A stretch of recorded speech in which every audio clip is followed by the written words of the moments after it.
Good afternoon, everyone. Can you hear me? Okay, how are we doing today? Good, solidly above average. I like to hear it. So thank you again so much for joining us for this event today. This is going to be our Honors Reads event.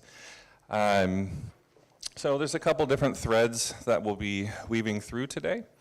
One of the contexts that we're exploring right now is, as a campus, as a country, we're having lots of conversations about equity right now, social justice.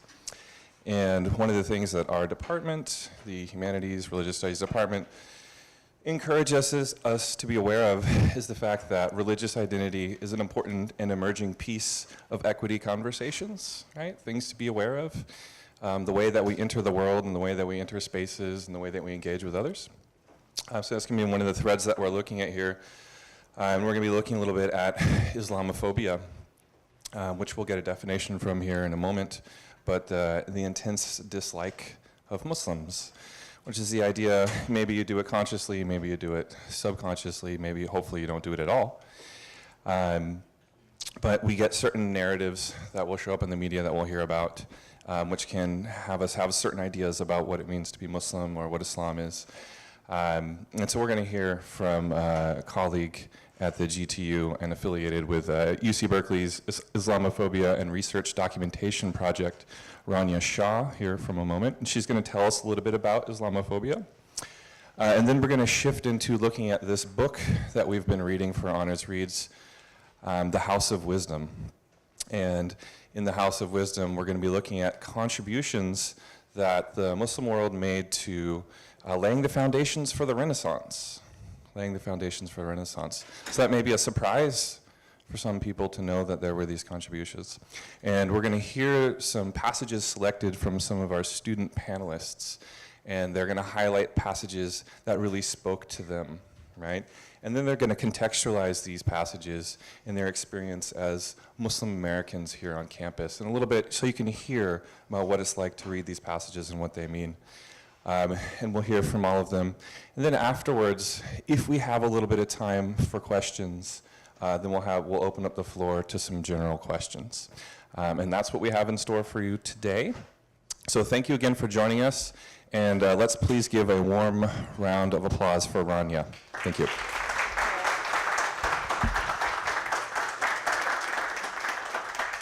Well, I just wanted to thank Professor Lester for putting all of this together and for the MSA for inviting me and American River College for hosting this event. I know we have a huge program, so I'm just going to jump right into it. Today's topic is Islamophobia, and as Bill Lester said, is intense dislike or fear of Islam. This is the definition that has been used, and as this picture shows, since 9/11, American Muslims feel that they're being subjected to negative stereotypes and that they're being questioned about their patriotism and loyalty to America. Now, the term Islamophobia really came into America around 2010 when Time magazine did an article asking the question, is America Islamophobic? And since that time, the percentages and understanding of Islam and Muslim haven't really changed that much. 49% of American Muslims still think that Muslims are anti-American. So that's half the country. There is the biggest divergence is among Republicans and Democrats. 63% of Republicans say Islam encourages violence, while that is a view that 23% Democrats hold. And 68% say Islam is not part of mainstream America, whereas 37% of Democrats say that.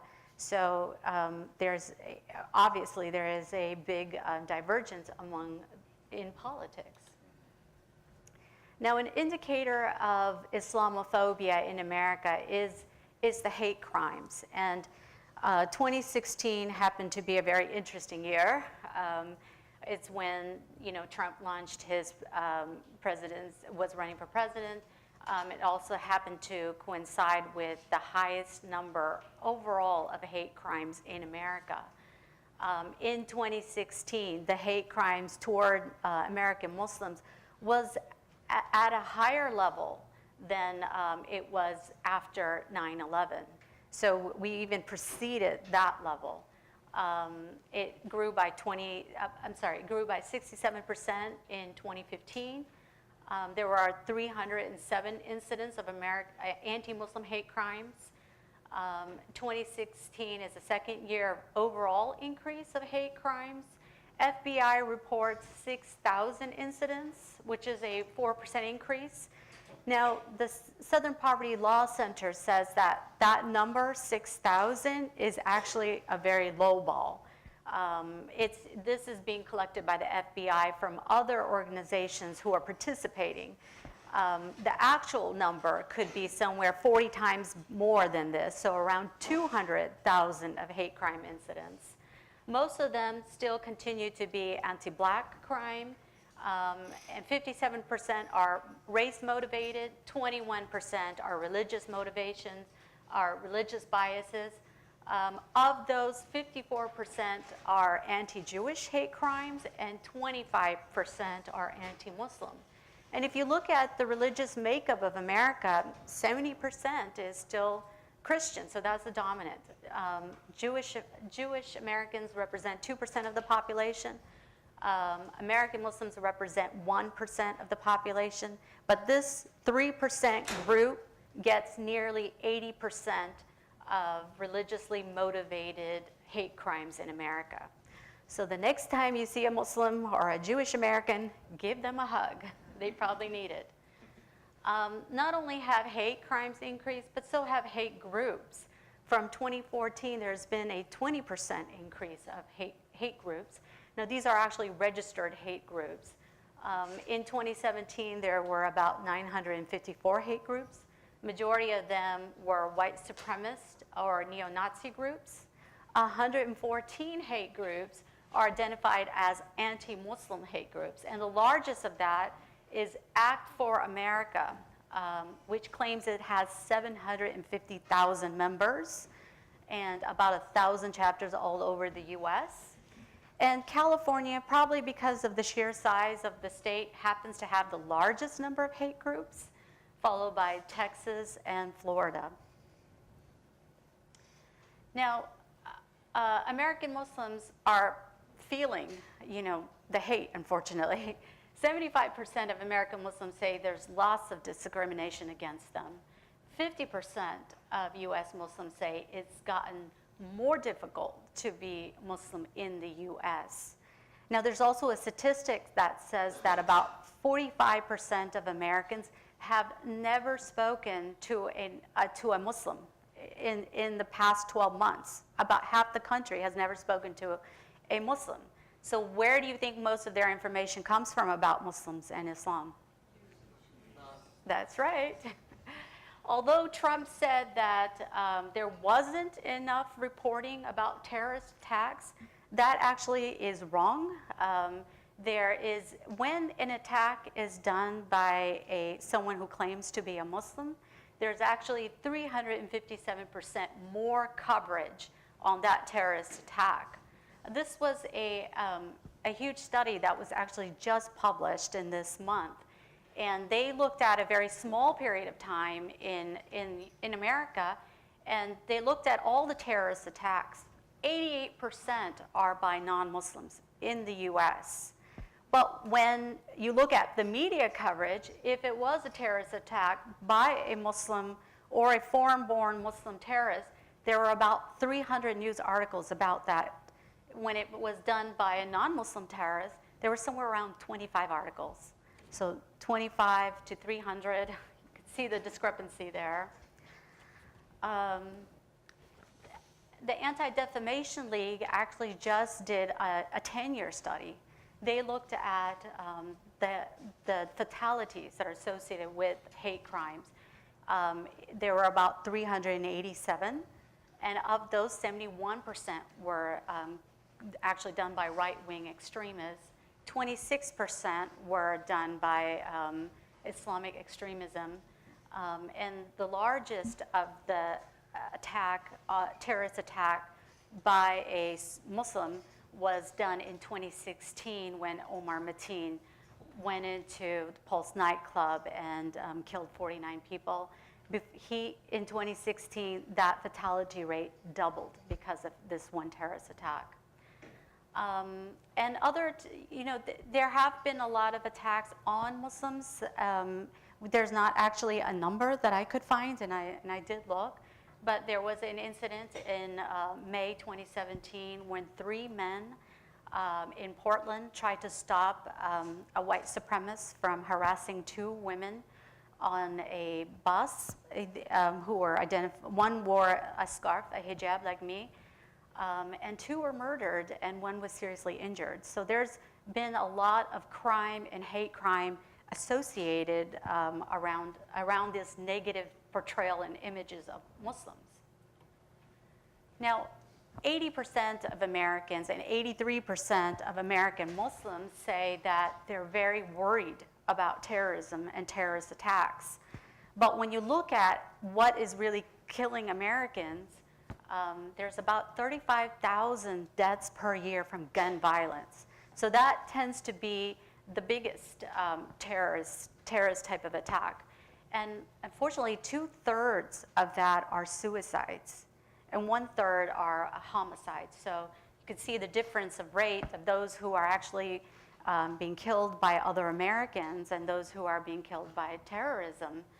And I had no idea that 2/3 of gun-related deaths were suicide.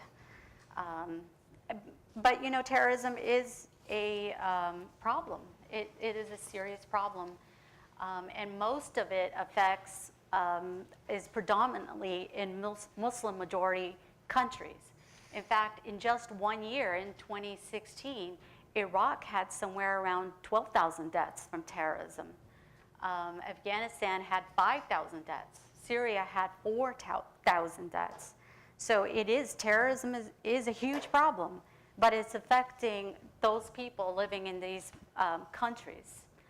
And in 2017, October 2017, Trump had a military campaign against ISIS in Iraq.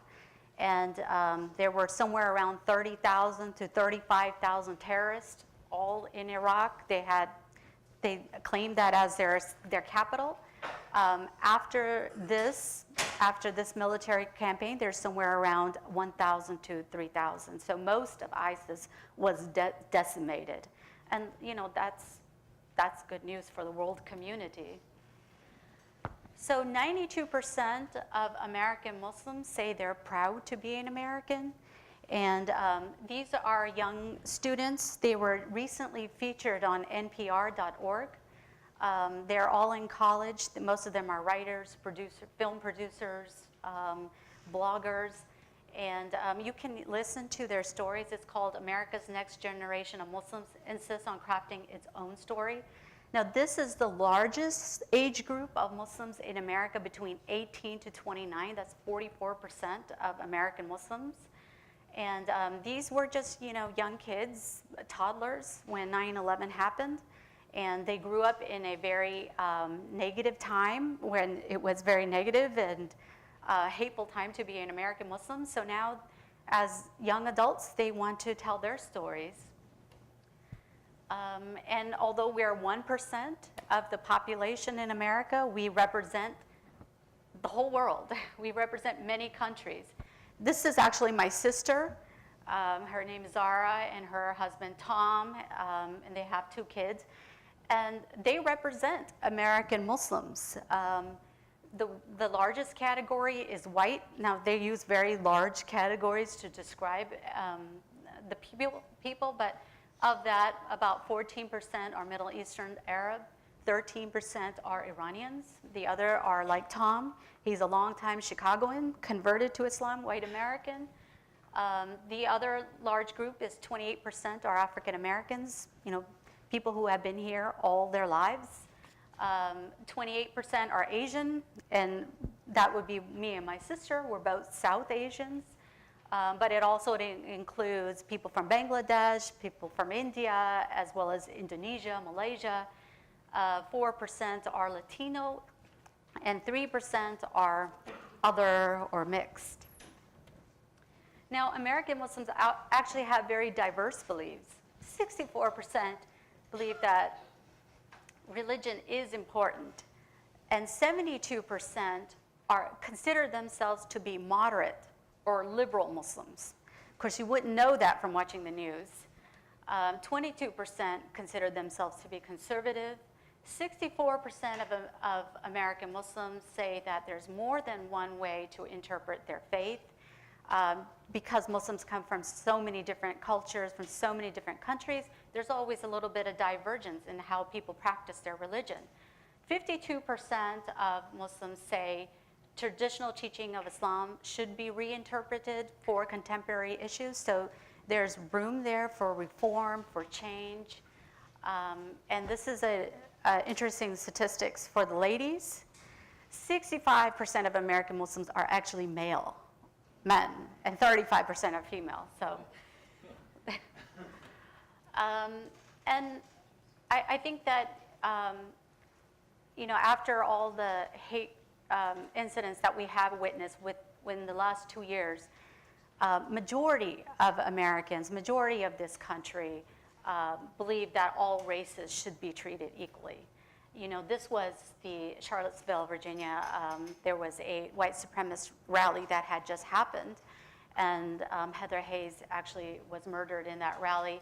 This is thousands more came out in the evening as a vigil, to stand up against hate.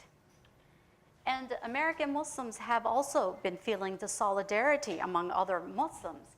Now, when Trump instituted the Muslim travel ban, Muslims went to the airports to protest this, but they were met with thousands of other supporters from every religious group, from every race group, from minority group in solidarity. And the Women's March was actually the largest gathering protest in U.S. history. This happened after the day of inauguration of President Trump, where 3 to 5 million people came out to march in solidarity. So that's the largest day of protest. And one of the organizers of this march is Linda Sorcer, who is an active Palestinian American Muslim. And what gives me hope, these are the young kids from Stoneman Douglas High School and from all around the country. They had a March for Our Lives. This was the second largest march in U.S. history, where somewhere between 2 to 4 million people came out. And their mission is to end gun violence. And I believe that they can. If they can end gun violence in this country, and hopefully they can end the gun violence that we're seeing in the world community. So thank you for your time, and I guess we'll take questions at the end? Okay.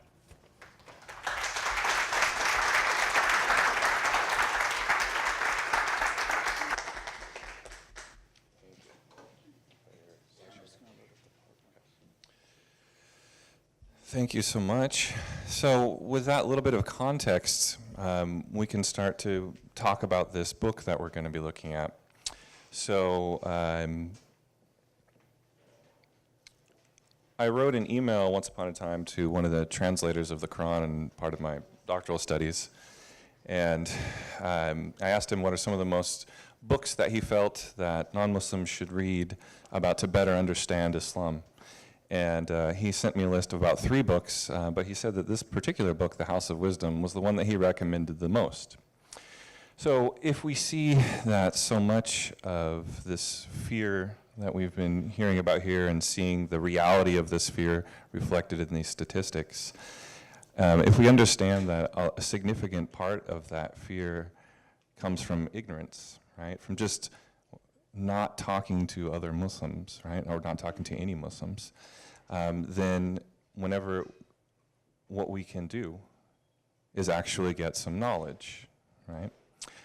So that's what we're going to do now, and address this problem by hearing some facts, both historical, in terms of historical precedent for the way that Muslims helped, lay the foundations for the Renaissance, right? Which is this transformative period of time for Europeans. So there's a historical precedent for getting along, right? And we'll hear about some of these historical precedents. Here's some facts. And then we'll also be able to hear from some of the Muslim students who are sharing their perspective, right? And so in that way, today, what we're doing is working together to combat Islamophobia by replacing fear and ignorance with facts and humanity, okay? So let's please give a warm round of applause for our first student speaker.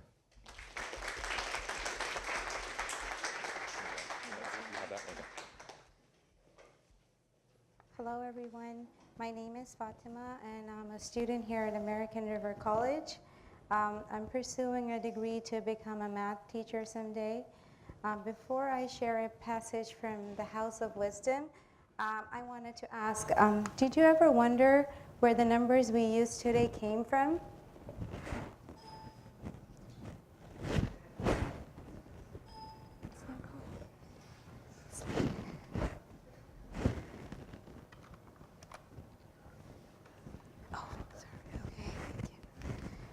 So before we had the numbers we use today, Europeans used the Roman numerals, and arithmetic was complicated. For example, if you wanted to write 46, you had to subtract 10 from 50, and that's how you got the 40. You added 1 to 5 to get 6, you added that, and that's how you got 46.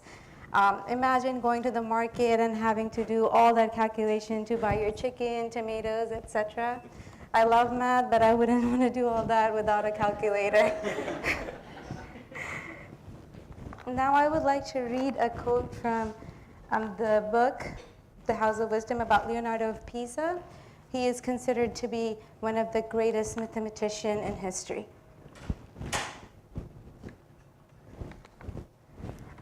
Leonardo was the product of an increasingly worldly Europe. His father was a peasant merchant in the city-state's North African enclave in modern-day Algeria.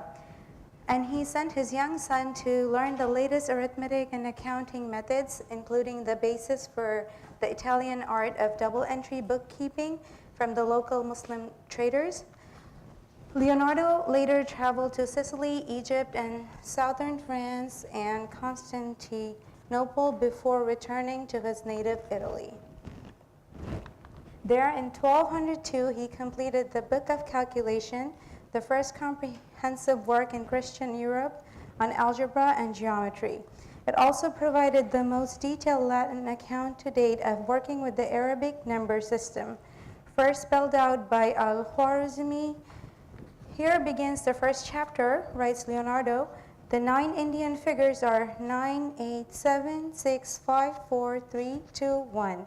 With these 9 figures and with the sign 0, which the Arabs call zifir, al-sifr, any number whatsoever is written. This passage was interesting to me because I was introduced to the Fibonacci sequence in my pre-calculus class. It's a sequence of pattern found in nature that was discovered by Leonardo of Pisa. However, what I didn't know was Leonardo was famous for bringing the numbers that we use today. So this is the history of our modern numbers. As the book says, the Muslims learned the numbers from the Hindus, and then Leonardo brought it to medieval Europe, and that's how we have the number we have today. And so now if you wanted to write 46, you just wrote 4 and 6 and you got 46. And that is what Leonardo meant when he wrote with these 9 figures and with the sign 0, which the Arabs call zifir, any number whatsoever is written. My professor told me that after I transfer to Sac State, I'll be taking history of mathematics class. And learning about Muslim contribution to modern mathematics was very inspiring for me. Those are some ideas that related to me as a math major. Now I wanted to share my personal experience as a Muslim student. I was asked, do they allow you to go to class wearing the veil? It's called a niqab. And I told the person, I went to class and nothing happened. I've been a student here for 4 years. People frequently ask me what kind of job I will find after I finish my degree, and I tell them I already have a job. I have been a math tutor on campus for more than 2 years. I studied Islam on my own at an early age, and Islam plays an important role in my life. I knew I wanted to wear the niqab to please my creator since I was 11 years old. Being able to tutor at a time when I'm viewed as an oppressed woman is very meaningful to me. My job has helped me realize that I can help others learn. While wearing the niqab, I have a long way to go before I become a teacher, but my tutoring experience on campus makes me confident about my future career. On another occasion, a woman on campus politely asked me if my husband forced me to wear this. I told her I would not do this if anyone was compelling me. It is my connection with God, and there is no compulsion in our religion. I was glad she asked me so I could answer her, but her question gave me an idea of the image people have of Muslim women choosing to cover.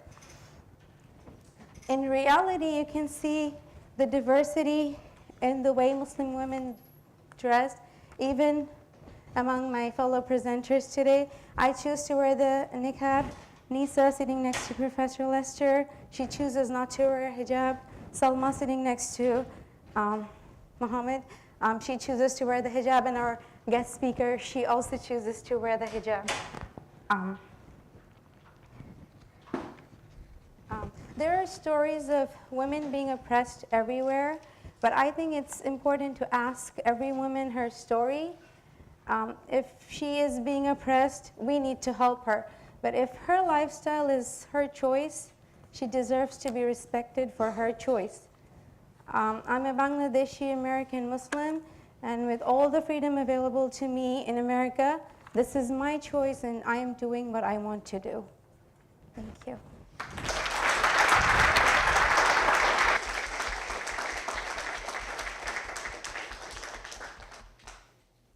Thank you. Nisa?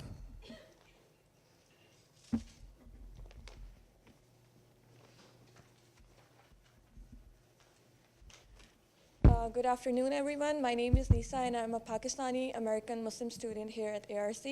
I'm pursuing my degree in biology, and I want to transfer to Davis in 2 years.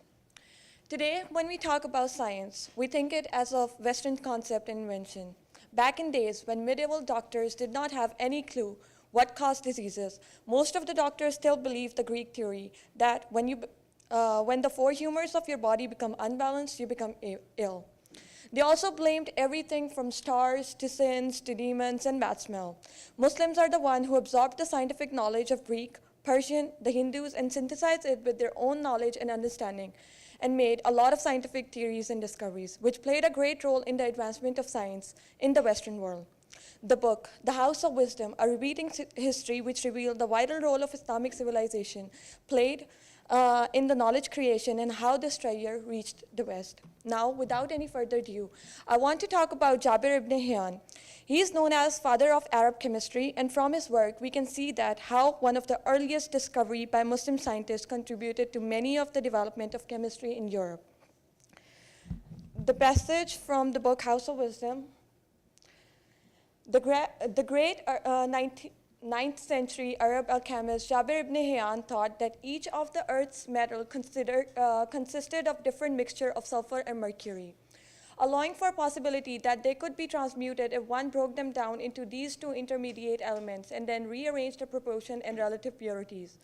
This provided a theoretical basis for many of the alchemists' early scientific investigation, a research that proved equally popular in the East and the West, not least for the exception that one could ultimately produce gold from more common base metals. Jabir ibn Hayyan told us the importance of experimental work. He told us that how we can break and mix different substances to create new. His discoveries tell us that we can find solution or do discoveries by doing experimental work and use our knowledge which we already have. Of course, in today's world, we must be thinking it's not a big deal but I'm talking about the days when people used to blame everything on myths they grew up with or simply blaming them on stars and demons. The Quran encouraged the Muslim to meditate and ponder on the secret of the universe and all that God has created. It's only by contemplation that Muslim could discover the greatness of God. In the chapter Al Imran of Quran, Allah say, "To God belong the domains of heavens and earth, and God hath power over all things. Behold in the creation of heaven and earth, and the alteration of night and days. There are indeed signs for the men of understanding, men who celebrate the praises of God, standing, sitting, and lying down on their sides, and contemplate creation in the heaven and earth. Our Lord, not for naught hast thou created. This glory be to thee, give us salvation from the penalty of the fire." This quote from Quran tells us that God told mankind to find him in his creation. The more you study about nature, the more you're going to know about God. It tells us that man should wonder who created the earth, the stars, the planets, and who is regulating changing of days into nights. And that's how you can find God in his creation. Now I want to talk about Avicenna.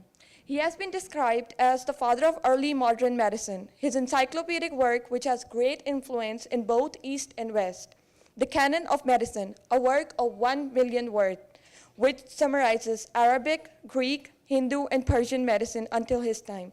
Translated into Latin in 12th century, the Canon of Medicine of Avicenna, it became one of the most authoritative medical work in the Middle Ages and also used in the medical schools in Europe. This quote I took from the book, The House of Wisdom. Avicenna's comprehensive Canon of Medicine, meanwhile, contained important contribution to the scientific method, including keen clinical observation of various diseases. It also uncovered a world where man could understand and even use the law of nature for his own benefit, a central characteristic that will come to define the new world of Western science.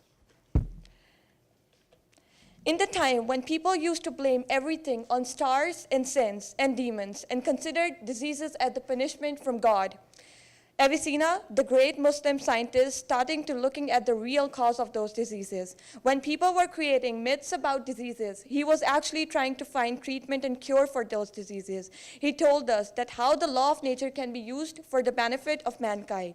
His discoveries were not just for Muslims, but it was also used in the West for great invention and theories in the field of medicine.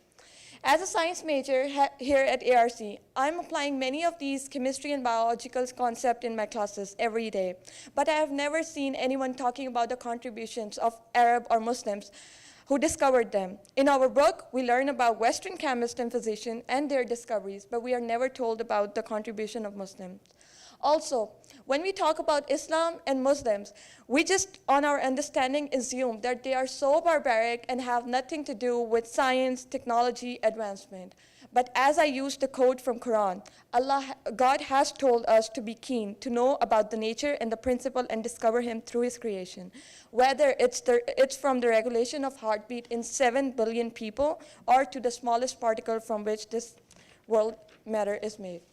Now, before I leave, I would like to add that Islam as a religion has no contradiction with what we study or gaining knowledge. Our religion actually encourages us to increase our knowledge.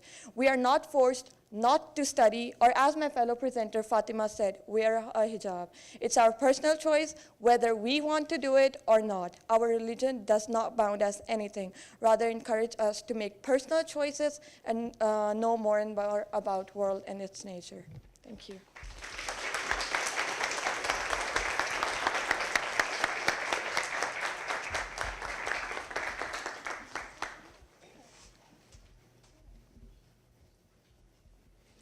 Wow, that was really good. I don't know if I can compete with that.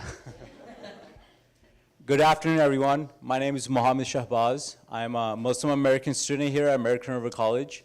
It is my last semester here, and I'll be transferring to UCLA, where I'll be pursuing a degree in psychology and applying to medical school. And with my last semester here, as someone who is a Muslim student who studied many science courses, I am very honored to present a segment of this presentation where a very unique Muslim figure has made a large contribution to European science and philosophy. Now, some background information about me. This past summer, I had the opportunity to study abroad in Florence, Italy for the summer. I got to do research on the influence of Islam on the Renaissance. And many guys might not know, but Florence, Italy is the birthplace of the Renaissance. And it's regarded as where many of the ideals that we hold dear today, such as individualism, humanism, and having a secular spirit, that's where they first arose from, the Renaissance. And of course, it took many centuries before they spread out to the rest of people, but Florence is the birthplace of that. Now, there's a very important figure who I'll speak about after reading a passage by him. This is Ibn Rushd, or Averroes.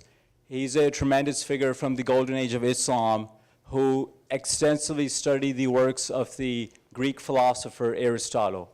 And he wanted to translate all the works of Aristotle. He wrote commentaries on them, and I'll begin by reading this passage.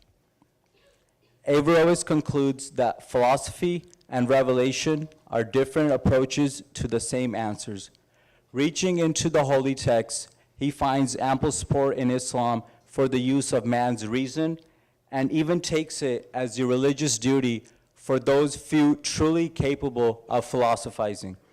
Now, since this religion is true and summons to the study which leads to knowledge of the truth, we, the Muslim community, know definitively that demonstrative study, i.e. philosophy, does not lead to conclusions conflicting with what Scripture has given us. For truth does not oppose truth, but accords with it and bears witness to it. Averroes then goes on to argue for the superiority of the demonstrative knowledge of qualified philosophers over and above the dialectical knowledge of the theologians or the rhetorical knowledge of the pious masses. Now, one of the key things to understand is that in Averroes' view, he believes philosophy and theology, so nature or natural science or philosophy or theology, are both different paths to the same truth. And for him, that is the eternal truth of God that his religion teaches him. Now, he even goes further to say that in some cases, for those few who are truly capable, philosophy is even superior to theology to understand God. Now, it is these implications, these works, which are later introduced to Europe, and they make a big change. And let's speak about how they get to Europe. Sir Michael Scott, he was a mathematician and scholar in the Middle Ages. One of his major works was to translate the works of Averroes from Arabic into Latin. And he worked as science advisor to King Frederick II in the Kingdom of Sicily. Now, that's southern Italy, if any guys don't know where Sicily's at. So what Michael does is he travels to the Muslim lands of Spain and of Baghdad, where the golden age of Islam was, and many of the works he finds there, and he translates them. Now, one of the things that is important to consider is that in the Middle Ages, the focus of life was on the afterlife. There wasn't a big focus on studying science or studying things in this world or applying man's reason to learn more about the natural world. Now, when Michael Scott reads the works of Averroes, he discovers a man who is both a religious person, someone who believes in his faith, but also someone who's a scientist, someone that advocates for the use of man's reason to learn, to discover new things. Now, when men like Michael Scott discover this thing, that this man is a Muslim and he's also a scientist, they are blown away. They are impressed because back where he's from, the religious authorities at the time were very skeptical of scientific knowledge. They thought that it could threaten their influence or their power, and seeking scientific knowledge during the Middle Ages, or as many times they're known as the Dark Ages, wasn't encouraged. Now, before I get into this quote, there's some background information that I would like to share with everyone. So as Michael Scott has translated the works of Averroes, and with that, the works of Greek philosopher Aristotle, he sends them to his King Frederick, who sends them to the universities of Paris and the University of Italy. Now, during that time in Paris, it is the center for theological and philosophical learning. And you have different sects of professors, of faculty, who believe in different things. And one of the sects is the secular humanist philosophers in the University of Paris, who believe that philosophy should be triumph and superior to theology. And because Averroes in some cases argues for the use of reason, for the use of man's reason and philosophy being superior to theology, they twist it in a way. Because keep in mind that Averroes is arguing that we can use philosophy, our reason, to find God, to know God. But they use his works to claim that philosophy is superior to theology, to diminish the influence of theology during the Middle Ages in the University of Paris. Now that is when St. Thomas Aquinas, he is a 13th century, very influential Catholic priest, and one of his major role in this era is to find a balance between the forces of reason and the forces of faith. And let me begin with this passage. But Thomas also astutely recognized the pressing need to hammer out an intellectual and theological compromise that defended the fundamental doctrine of the church, yet still made room for science unleashed by the Muslims. Anything else would condemn the church to a debilitating and possibly fatal struggle with the forces of reason. Now, as we know today, the scientific revolution happened, and the church at the time, the religious authorities at the time, were forced to make many concessions to the scientific revolution. You know, we're all taught today that the sun is the center of the solar system, while everyone in the Middle Ages believed that it was the earth that was the center of the solar system. Now, in this time, this clash, this struggle is going on. And St. Thomas wants to acknowledge that reason is a useful tool to benefit one's faith. He wants to advocate for the coexistence of reason and faith. For Thomas, only a few areas were off limits to philosophy, and then only because man could never hope to penetrate the mysteries of the divine will. He found just 3 articles of faith that could not simply be proven by reason and that had to simply be accepted by all Christians: God's creation of the world at a specific time, the Trinity, and Jesus' role in the salvation of mankind. By implication, virtually the entire natural world and virtually what might appear to be traditional theological questions, for example, regarding God's existence, were proper subjects for the philosophers and could be adjudicated by reason. For Thomas, as for Averroes before him, philosophy and religion could never truly contradict each other. And we have a very influential Christian figure in the history of Europe who was in part inspired by Muslim thinkers.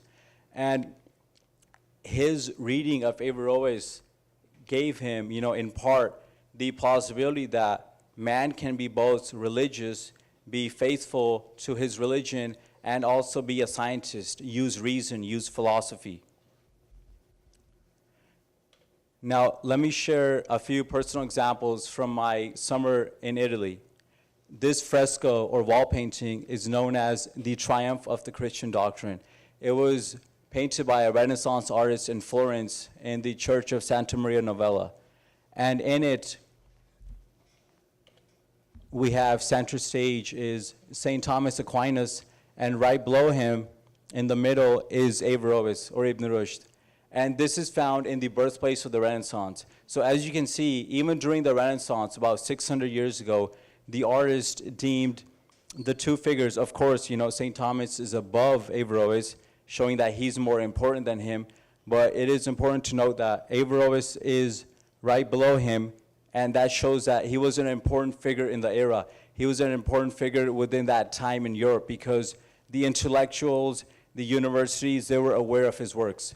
Now, we may have forgotten Averroes, or his contribution to Europe is no longer taught in our modern curriculum, but 600 years ago, this painting was painted, and it still exists today in Florence.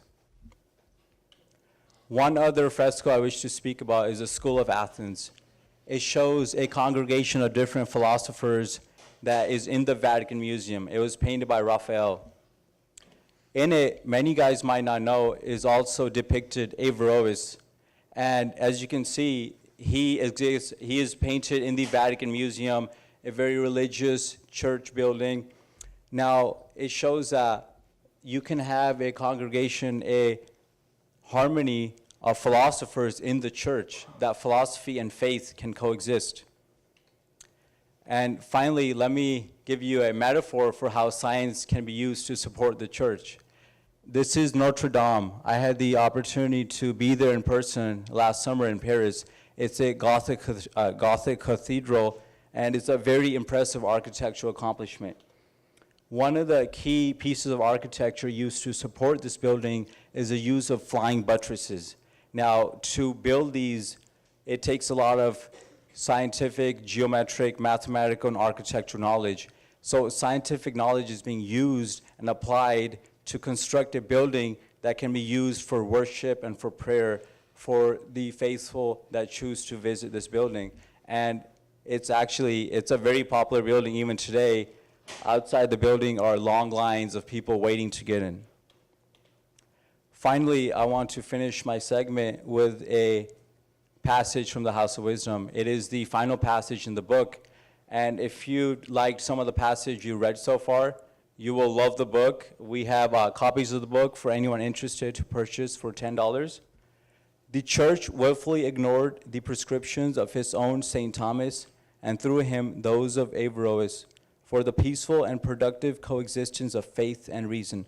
Under the influence of the Muslim Aristotelians, Thomas have carved out a truce between traditional church teachings and the discoveries of the emerging generation of modern Western scientists. The compromise defines the rules of engagement to this day between the realms of faith and reason, and it stakes the Arabs' claims as inventors of the West, a debt that Adelard identified many centuries ago on his return from Antioch. Of course, God rules the universe, he assures his readers, but we may and should inquire into the natural world. The Muslims teach us that. And finally, I want to mention that the golden age of Islam, yes, it was 1,000 years ago. And, some of you might be thinking, yes, we had all these wonderful contributions from Muslim scientists and thinkers, but, what about today? That was in the past. Well, let me talk about Dr. Farid Khan. And one of his major contributions is to biomedical advancement. There is a disease known as black bone disease, and it's a very rare genetic condition that can be found in infant children, and their urinary discharge is black.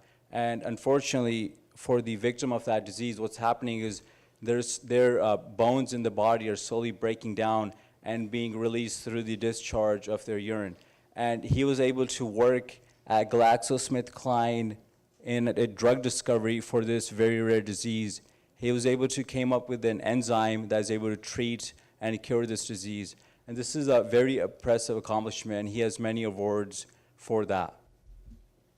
And again, this is a Muslim scientist, someone who believes that there is no contradiction between studying science and being a religious person. And as I'm sure you've seen, this has been an underlying theme of this presentation, that one can be both a devout and faithful person to their religion and still study science, that science doesn't have to contradict their faith.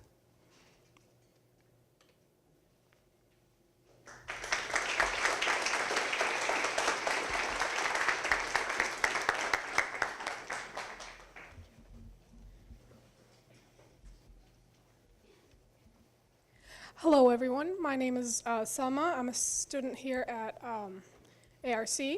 I am a Muslim Egyptian American, and I'm hopefully going to transfer to Sac State in one more semester.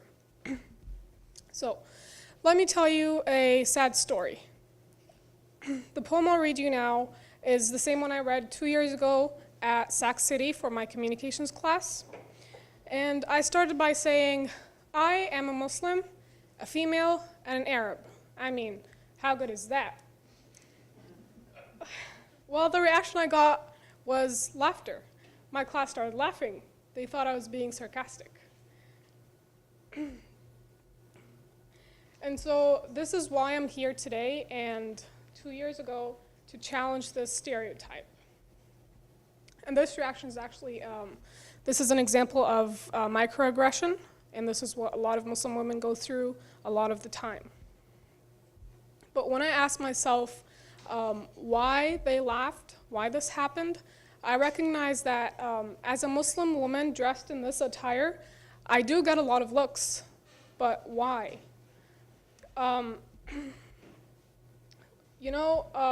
It's probably because of the news. I mean, they're just news, and they don't really make sense to me. But you know what? You know what the problem is? Is that people mostly do not know anything about us as minority, nor about our tradition or religion. So if you wanna, if you're curious about anything or have any questions, even if they're simple, I encourage you to ask me, to ask us, but not the news people, because they know only what they hear. Back to the poem. These poems are actually combined by a poet called Adelard of Bath. She's also she's an Egyptian female Canadian, just like me. And I combined them in a way that I found very relevant to me. Okay, so there it goes. I am a person. When you look at me, what do you see? A stereotypical, like those on TV? You know, the media doesn't just express expectations, but also hatred and discrimination. For example, Muslims are terrorists who fight against peace. The more of them we have, crime rates increase. They say I'm a terrorist, an extremist. And you know what? I am. I am a terrorist. I terrorize terror. I kill injustice to make this world fairer. I am an extremist. I'm extremely kind. So beware of my extreme benevolence to all of mankind. Yes, there are those who kill and bomb in my name, but if I don't approve it, then why am I to be blamed? In every religion, you'll find those who abuse it, thinking they have a permit to do wrong. A religion may be perfect, but its followers may not be. So if mine commit mistakes, don't blame it on me. I give what I got, and what I got is good. So if they do otherwise, then they misunderstood. And I'm not here to preach. I'm only here to teach. I'm a human who happens to be a Muslim female American Egyptian. Or at least that's what it says on my identity transcription. I am a human, made from a clot of blood, some water, and of course some mud. I'm supposed to be empathetic to all of humanity, whether they follow Judaism, Islam, or Christianity. To me, being a good Muslim means being a good person, because I'll never kill or slay or lie at least 5 times a day. I would never steal, hate, swear, or discriminate. I actually smile to everyone I see, because a smile is the best form of charity. I would never smoke, nor would I drink. I stay clean and take showers, so I simply don't stink. I care for animals and treat them with care. So yes, I am against animal testing and abuse, in case you weren't aware. I treat those who treat me better. I can't be mad at someone for more than 3 days. I am respected as a woman as men lower their gaze. And I know that paradise lies under the feet of my mother. I am to passionately love my significant other. I tell you to never mistreat your wife. I mean, if you care about animals, then what about the love of your life? I know how to be moderate, and that balance is key. Just in the middle, is the best place to be. And I must excel in all that I do, from that essay to that slam dunk too. And I am to clear my ignorance and to never judge, to love for my bro what I love for myself, and to never hold a grudge. And listen, I'm not here to convert, but just to clear misconceptions with the way I'm viewed and my common perception, because yes, it hurts when I'm literally abused by some who do it for pleasure just to be amused, and by some who just follow the trend because they're clearly confused.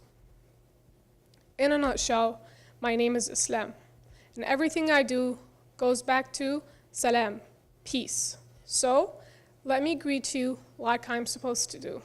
Assalamu alaikum, may peace be upon you. I am a good person of peace, and a person of love. Thank you.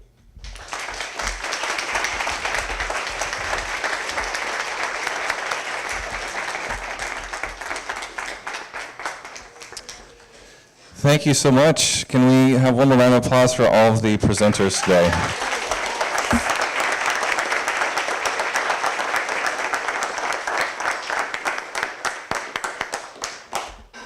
So, we have very limited time for questions. I think we officially get kicked out of here, like what, 1:30? 1:20, 3 minutes, okay. So, if you want to know more, here's a couple of options. You can check out the book that we've been exploring today. You've heard a few passages from the perspective of your fellow students, and you can also develop your own reactions to the passages. You can also, I'm going to plug the department, come take a class in humanities. We will have, we'll be having a Middle Eastern humanities class offered in the fall by Rania. So she'll be teaching that. We will also have the Muslim Students Association. So if you want to know more about Islam or Muslim identities on campus, the meetings are open for anyone to attend. You don't have to be Muslim, right? It's just a student organization. If you are Muslim, you're welcome. If you're not, you're also welcome, right? So between classes, club, and book, we can get more information. Yeah, and one last recommendation. Not next weekend, but the weekend after is the Islamophobia conference, which happens at UC Berkeley, and the flyers here. So the whole conference is around the topic of Islamophobia all over the world. If you're interested, there's information right here. So thank you so much for your time and attention, and have an awesome day. Thank you.